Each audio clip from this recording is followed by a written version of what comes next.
નમસ્કાર વિદ્યાર્થી મિત્રો, સરસ્વતી ગ્રુપ સંચાલિત ઈ લર્નિંગ સિસ્ટમમાં આપ સૌ વિદ્યાર્થીઓનું હાર્દિક સ્વાગત છે।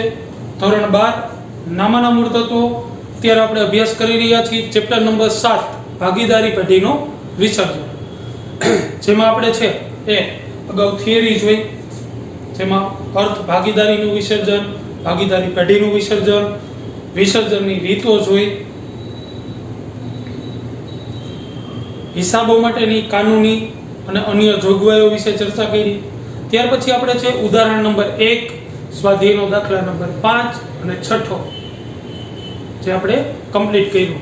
એટલે કે આમનોંધ નિયમો મુજબ છે એ આમનોંધ કઈ રીતના થાય, તો કે જ્યારે જે ભાગીદારી પેઢી છે એ બંધ થાય ત્યારે પાકા સરવૈયામાં જે બાકીઓ દર્શાવેલી હોય એનો નિકાલ કેવી રીતના થાય।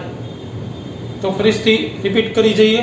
જે મિલકત લેણા બાજુ જેટલું આપેલું છે, રોકડ બેંક સિવાય એટલી તમામ મિલકતો છે માલ મિલકત નિકાલ ખાતામાં ઉધાર બાજુ લઈ જવાય, જેટલું દેવું છે એ બધું જમા બાજુ લઈ જવાય, જોગવાઈઓ છે એ જમા બાજુ લઈ જવાય, મૂડી છે એનું અલગથી ખાતું ખુલે, અનામતો અને જોગવાઈઓ છે, અનામતો જેની વહેંચણી થઈ શકે એ મૂડી કે ચાલુ ખાતામાં છે એ ભાગીદારોના જૂના પ્રમાણમાં છે વહેંચવાની હોય।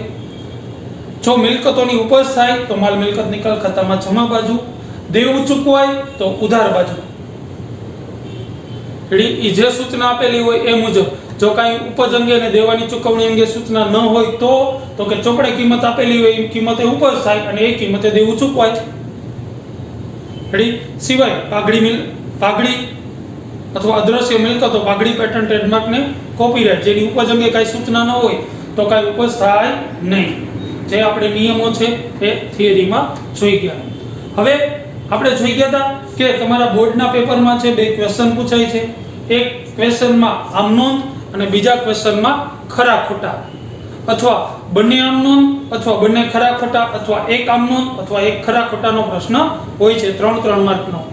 રેડી? તો આપણે આમનોંધ તો જોઈ ગયા, હવે જોશું આપણે ખરા ખોટા, કે જે આપણને છે એ પૂછાઈ શકે એવા ખરા ખોટા, કે જે આપણે નિયમો અને સિદ્ધાંતો જોઈ ગયા છીએ એને અનુરૂપ જ છે એ ખરા ખોટા આપવામાં આવેલા છે।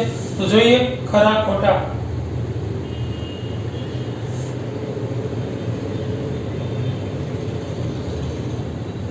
હવે તમારે છે એ લાસ્ટ સ્વાધ્યાયનો દાખલા નંબર 6 તમે લખેલો હશે, એ લખાઈ જાય પછી આ રીતના હેડિંગ આપવાનું રહેશે ખરા ખોટા। જે આપણને બોર્ડમાં પૂછાય છે એ પ્રશ્ન આ મુજબ પૂછાય છે કે નીચે આપેલા વિધાનો ખરા છે કે ખોટા તે જણાવો, અને ખોટા હોય તો કારણ આપી સમજાવો। કારણ એ આપવાનું, ખોટું માત્ર છે સાચું ને ખોટું નથી કરી નાખવાનું, સાચું હોય તો ખાલી સાચું કરી નાખવાનું, પણ ખોટું હોય તો કારણ આપીને આપણે સમજાવવાનું રહેશે। રેડી? તો તમારે છે તમારા ચોપડામાં આ મુજબ છે એ ઉદાહરણ સ્વાધ્યાયનો દાખલા નંબર 6 થઈ જાય પછી હેડિંગ આપવાનું રહેશે, પછી 1 2 3 કરી અને જે મુજબ સ્લાઇડમાં આપેલા છે એ મુજબ તમારે ખરા ખોટા લખવાના રહેશે। તો જોઈએ પહેલું વિધાન પણ આપેલું છે કે ભાગીદારી પેઢીનો કોઈ એક ભાગીદાર નિવૃત્ત થાય ત્યારે ભાગીદારી પેઢીનું વિસર્જન થાય છે। હવે એક ભાગીદાર નિવૃત્ત થાય તો ભાગીદારી પેઢીનું વિસર્જન થાય, તો આ વિધાન કેવું છે? ખોટું। રેડી?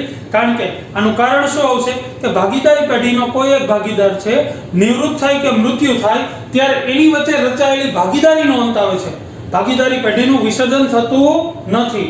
તો આ વિધાન કેવું રહેશે? ખોટું। રેડી? આપણે કારણ લખવાનું રહેશે કે ભાઈ કોઈ ભાગીદારી પેઢીનો કોઈ એક ભાગીદાર નિવૃત્ત થાય કે મૃત્યુ પામે ત્યારે એની વચ્ચે જે ભાગીદારી રચાયેલી છે એનો અંત આવે છે, પેઢીનું વિસર્જન થતું નથી। રેડી? જોઈએ બીજું, ભાગીદારી પેઢીના વિસર્જન બાબતે અદાલત હસ્તક્ષેપ કરી શકે છે। તો આ વિધાન કેવું છે? સાચું। આપણે થિયરીમાં જોઈ ગયા છીએ ભાગીદારી પેઢીનું વિસર્જન કરવા માટેની બે રીત છે, એક અદાલતના હસ્તક્ષેપ સિવાય વિસર્જન અને બીજું અદાલતના હસ્તક્ષેપથી વિસર્જન, અથવા એને આપણે પહેલું રીત મરજિયાત વિસર્જન અને ફરજિયાત વિસર્જન જોઈ ગયા હતા। તો અદાલત હસ્તક્ષેપ કરી શકે તો કે હા, તો આ વિધાન કેવું છે? સાચું। એનું કારણ આપણે આપવાની જરૂર નથી। ત્યાર પછી ત્રીજું વિધાન છે ભાગીદારી પેઢીના દેવા ચૂકવવા માટે ભાગીદારની અંગત મિલકતોનો ઉપયોગ થઈ શકે નહીં। અંગત મિલકતોનો ઉપયોગ થઈ શકે નહીં, તો વિધાન કેવું છે? ખોટું। રેડી? તો આ વિધાન કેવું રહેશે? તો કે આ વિધાન છે એ ખોટું છે. નીચે આપણે કારણ લખવાનું રહેશે. શું કામ ખોટું છે એનું કારણ લખવાનું છે. તો કે ભાગીદારોની જવાબદારી કેવી છે? તો કે અમર્યાદિત જવાબદારી છે. તેથી ભાગીદારી પેઢીના દેવા ચૂકવવા માટે ભાગીદારની અંગત મિલકતોનો ઉપયોગ થઈ શકે. રેડી? વિધાનમાં છે કે ન થઈ શકે, તો ખોટું છે, થઈ શકે છે. રેડી? ત્યાર પછી વિધાન નંબર 4, ભાગીદારની પત્નીની સ્ત્રી ધનમાંથી આપેલી લોન પેઢીના ત્રાહિત દેવા પહેલા ચૂકવાય છે. તો આ વિધાન કેવું છે? ખોટું. એનું કારણ શું? શું કામ ખોટું છે? જો આપણે છે એ થિયરીમાં જોઈ ગયા છીએ કે ભાગીદારી પેઢીનું વિસર્જન થાય ત્યારે મિલકતો વેચતા જે ઉપજ મળે એ ક્રમ અનુસાર ચૂકવાય. જે આપણને યાદ હોવું જોઈએ. રેડી? પહેલો ક્રમ શું ચૂકવાય? પહેલા ક્રમમાં તો કે વિસર્જન ખર્ચ ચૂકવાય. બીજા ક્રમમાં તો કે ભાગીદારી પેઢીના ત્રાહિત પક્ષ પરત્વેના દેવા, સામાન્ય દેવા ચૂકવાય. ત્રીજા ક્રમમાં ભાગીદારની લોન ચૂકવાય. ચોથા ક્રમમાં તો કે ભાગીદારની મૂડી પરત થાય. પછી પૈસા વધે તો કે બધા ભાગીદારો છે એ નફા નુકસાનના પ્રમાણમાં વેચી લે. તો અહીંયા એવું કીધું છે કે સ્ત્રીધનમાંથી આપેલી લોન ત્રાહિત એટલે કે સામાન્ય દેવા પહેલા ચૂકવાય. તો કે ના, ખોટું. ક્યારે ચૂકવાય? તો કે સામાન્ય દેવાની સાથે જ. તો આપણે કારણ શું લખી શકીએ કે ભાગીદારની પત્નીની સ્ત્રીધનમાંથી આપેલી લોન પેઢીના ત્રાહિત પક્ષ પરત્વેના દેવા એટલે કે સામાન્ય દેવાની સાથે જ ચૂકવાય છે. ત્યાર પછીનું કારણ ચોથું, ભાગીદારી પેઢીના બધા જ ભાગીદારોની જવાબદારી તેમની મૂડી જેટલી મર્યાદિત હોય છે. ખોટું. કારણ બધા ભાગીદારોની જવાબદારી મૂડી જેટલી મર્યાદિત હોય? તો કે ના. તો શું સાચું થશે? તો કે ભાગીદારી પેઢીના બધા જ ભાગીદારોની જવાબદારી કેવી હોય છે? તો કે અમર્યાદિત. એનો મતલબ કે જો પેઢીમાં દેવું વધી જાય, પેઢી બંધ થઈ જાય, તો પેઢીનું દેવું ચૂકવવા માટે પેઢીની મિલકતો પૂરતી ન હોય તો ભાગીદારે પોતાની અંગત મિલકતો વેચીને પણ દેવું ભરપાઈ કરવું પડે. રેડી? તેથી બધા જ ભાગીદારોની જવાબદારી કેવી છે? અમર્યાદિત. ત્યાર પછીનું વિધાન 5મું, ભાગીદારોને તેમના નફા નુકસાનના પ્રમાણમાં કર્મચારી અકસ્માત ભંડોળ વહેંચી આપવામાં આવે છે.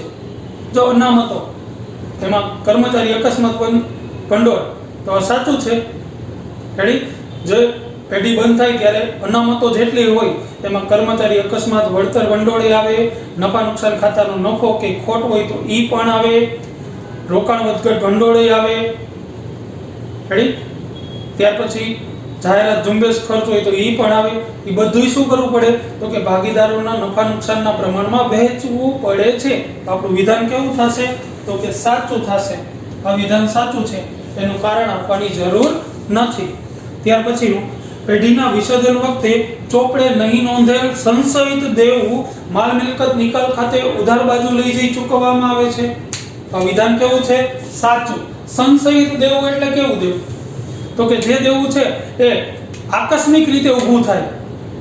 આકસ્મિક પેઢીનું વિસર્જન થાય ત્યાં સુધી દેવું ન હોય, પણ વિસર્જન થાય ત્યારે દેવું ચૂકવવું પડે. સંશયિત દેવું, આકસ્મિક દેવું, તો એ દેવું આપણે ચૂકવવું પડે. ક્યાં લઈ જાય? તો કે જેટલું દેવું ચૂકવાય માલ મિલકત નિકાલ ખાતામાં ઉધાર બાજુ. તો આપણને એવું જ કીધું છે કે ચોપડે નહીં નોંધેલ જે આકસ્મિક દેવું છે એ માલ મિલકત નિકાલ ખાતે ઉધાર બાજુ લઈ જઈ ચૂકવવામાં આવે છે. તો આ વિધાન કેવું છે? સાચું છે. ત્યાર પછીનું વિધાન નંબર 7મું જોઈએ. આપણને છે એ પાકું સરવૈયાનો નમૂનો આપેલો છે કે પેઢીના વિસર્જન વખતે દેવાદારોની સ્થિતિ નીચે મુજબ હતી. આપણને જે પાકું સરવૈયો આપેલો છે આ મુજબ અહીં આપેલું છે જવાબદારી, રકમ રૂપિયા,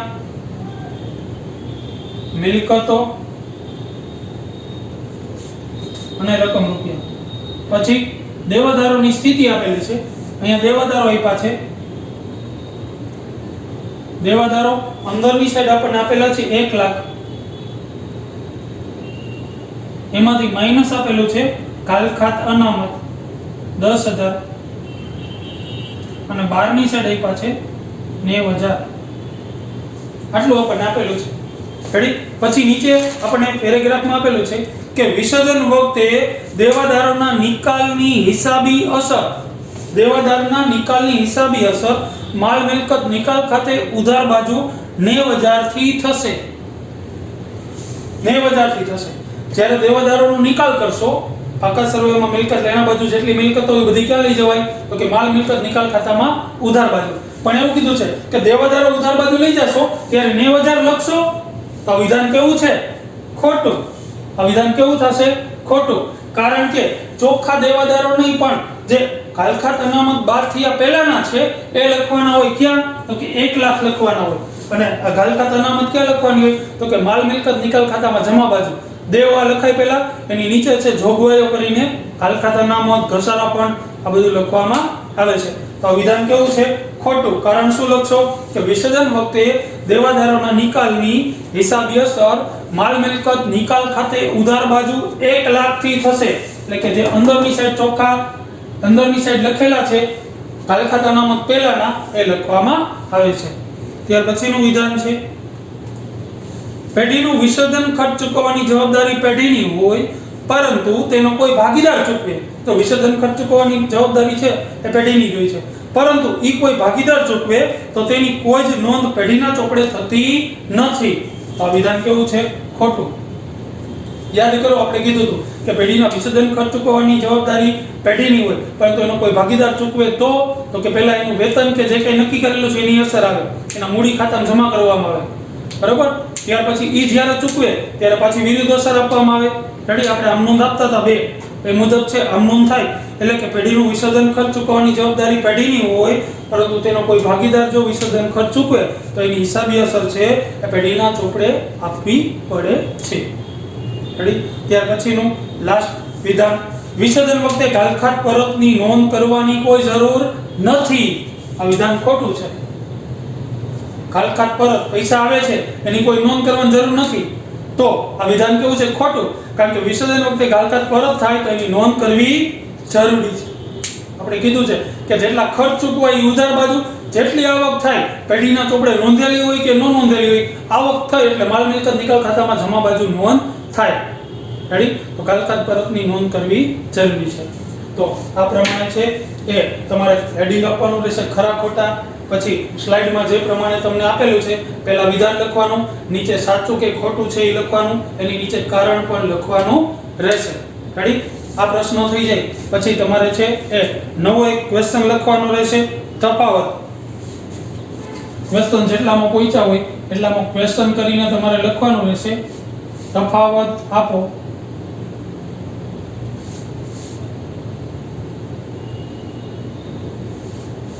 રેડી? જે તમારે છે ચોપડીમાંથી જોઈને લખવાનો રહેશે. પેજ નંબર 276 પર આપેલો છે.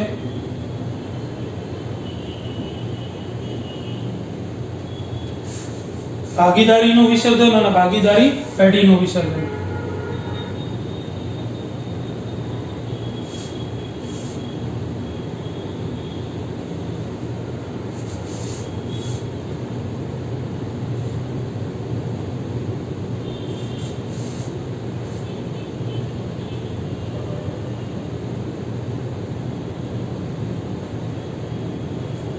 આ રીતના છે એ તમારે ખરા ખોટા લખાઈ જાય. નીચે પ્રશ્નો જેટલામાં પહોંચ્યા હોય પ્રશ્ન તફાવત આપો, ભાગીદારીનું વિસર્જન અને ભાગીદારી પેઢીનું વિસર્જન. તમારા ચોપડામાં છે એ 2 પાઠ પાડી દેવાના, હાસ્યમાં મુદ્દા આવી જશે, બરાબર. અને 2 પાઠ પાડી દેવાના છે જે તમારી ચોપડીના પેજ નંબર છે 276 પર આપેલો છે, એમાંથી જોઈને લખવાનો રહેશે.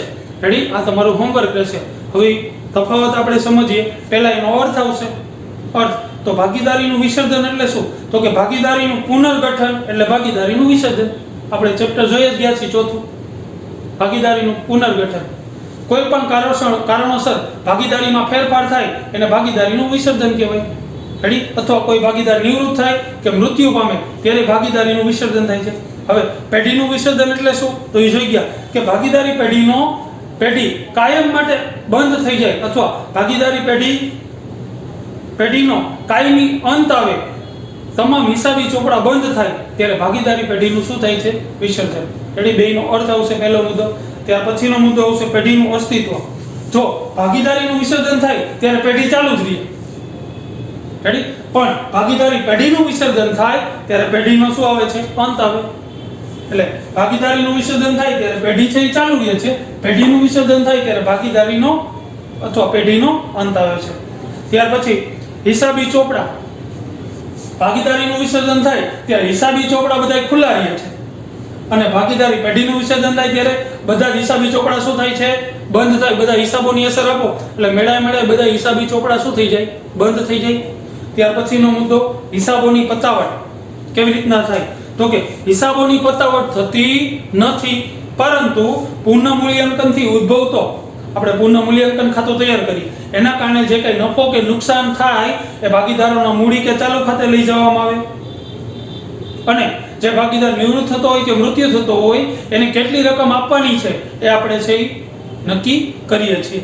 જ્યારે અહીંયા ભાગીદારી પેઢીનું વિસર્જન થાય ત્યારે તો કે હિસાબોની પતાવટ થાય, માલ મિલકત નિકાલ ખાતું તૈયાર થાય, એનો નફો કે ખોટ છે એનો નફો કે ખોટ મળે એ ભાગીદારોના મૂડી કે ચાલુ ખાતે લઈ જવામાં આવે છે, અને એ મૂડી ખાતામાંથી વધેલ રકમ છે એ રોકડ ખાતે લઈ જવામાં આવે, અને આ રીતના રોકડ ખાતે લઈ જાઓ એટલે રોકડ ખાતું સરભર થાય અને બધા જ હિસાબી ચોપડા શું થઈ જાય?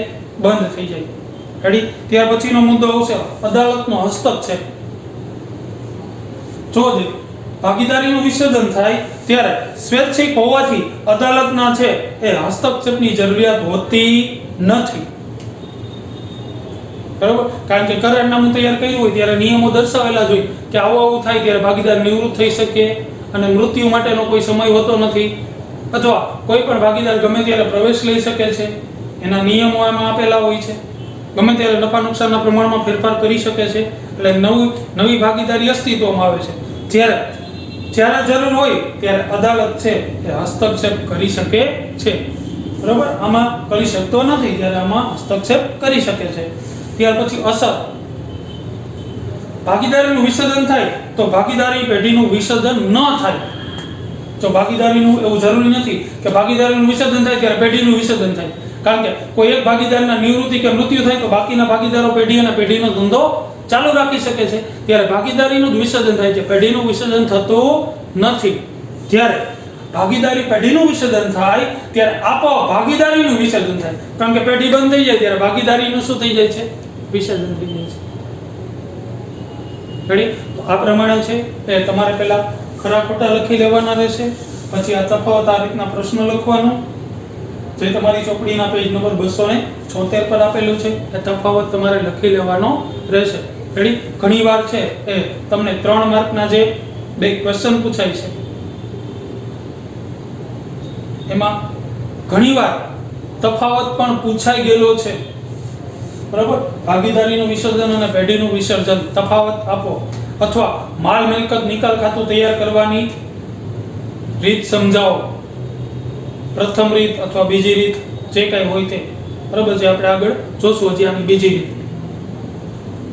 અથવા તમને આમનો અને ખરા ખોટા પણ પૂછાઈ શકે. જે આપણે જો ખરા ખોટા પૂછાશે તો આપણે જે 8 કે 9 છે તમને લખાવ્યા છે એમાંથી જ કોઈ 3 હશે જે કારણ આપીને આપણે સમજાવવાના રહેશે.